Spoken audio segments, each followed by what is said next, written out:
जागरूकता फैलाने का, रोक जा आधा घंटा। स्वास्थ्य के प्रति, ओरल एंड डेंटल हाइजीन के प्रति, प्लस समाज सेवा।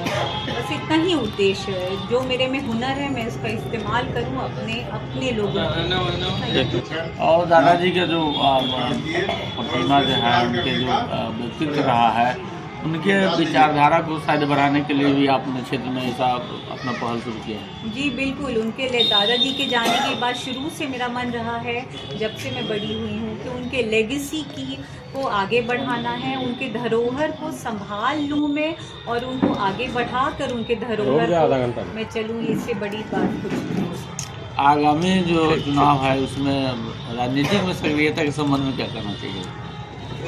आगे विचार करेंगे, समय बहुत बलवान है, आगे देखते हैं क्या होगा। खास करके आप 2020 से ही परसा विधानसभा क्षेत्रों में अपना सराहनीय योगदान लोगों के बीच दे रहे हैं, उस संबंध में क्या कहेंगे?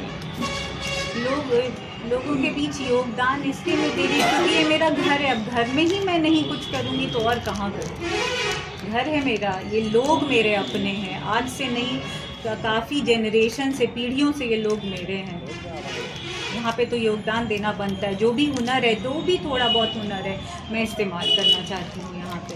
ऐसा भी क्षेत्र में चर्चा हो रही है कि आप राजद से नेत्र आगामी विधानसभा चुनाव में प्रत्याशी भी घोषित हो सकते हैं, क्या ऐसा? मैंने बोला कि समय बलवान है, आगे देखते हैं क्या होता है। बाकी बड़े लोग हैं, बुजुर्ग लोग हैं, भैया लोग हैं, वो लोग जैसा दिशा निर्देश देंगे उसके हिसाब से मैं चलूँगी।